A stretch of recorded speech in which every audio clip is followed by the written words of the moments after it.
स्वागत है आपका पाचन और शोषण की सीरीज में। हम लोगों ने पिछले लेक्चर में दांत की स्थिति को समझा था और दांत के भाग में हार्ड सब्सटेंस के बारे में बात किया था।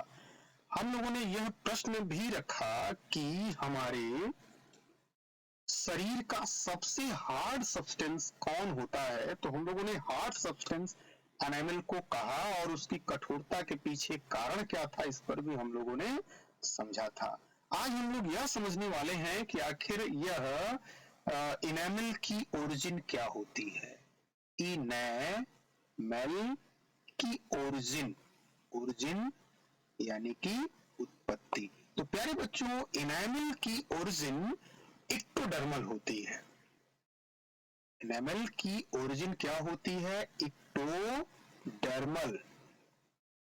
इक्टोडर्मल ओरिजिन होती है क्यों इक्टोडर्मल ओरिजिन होती है? तो क्योंकि यह एमिनियोब्लास्ट से बनता है। एक प्रकार की सेल होती है जिसे हम लोग क्या कहते हैं? एमिलियोब्लास्ट।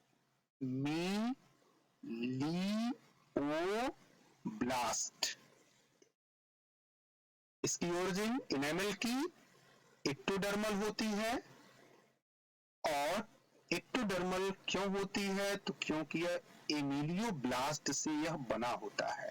और हमने पिछले लेक्चर में यह बताया था कि एक बार इनेमल बनने के बाद दोबारा हमारे जीवन काल में नहीं बन सकती। इसके पीछे भी रीजन कहीं ना कहीं ये एमिलियोब्लास्ट ही है।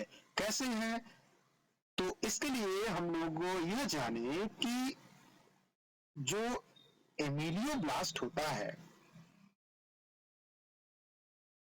वो हमारे जन्म वाली अवस्था में, भ्रूण वाली अवस्था में क्या होता है कि हमारे शरीर में दांत के निकलने से पहले, यानी कि बालक में दांत के आने से पहले यह एमिलियोब्लास्ट क्या करता है? इनेमल का निर्माण कर देता है। यानी कि बच्चे के अंदर दांत के आने से पहले यह एमिलियोब्लास्ट क्या करता है?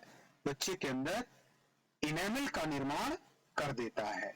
और जैसे ही यह इनेमल को बनाता है उसके बाद, यानी कि दांत के निकलने से पहले ही यह बन जाता है, फिर दांत के जीवन काल में पुनः वह दोबारा नहीं बनाता है, क्योंकि यह उसको बनाने के बाद यह एमिलियो ब्लास्ट क्या होता है?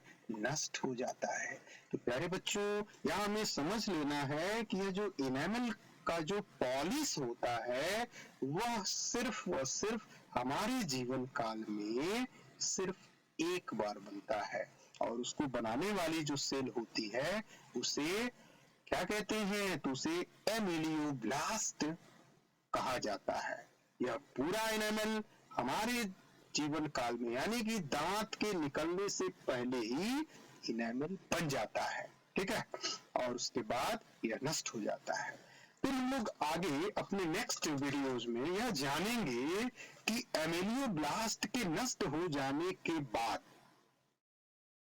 इसकी ओरिजिन इक्टोडर्मल होती है, तो क्या उसके बाद इसका इक्टो और मीजोडर्मल ओरिजिन टीथ की क्यों कही जाती है? मतलब क्वेश्चंस कई बार यह पूछ चुका है कि टीथ की ओरिजिन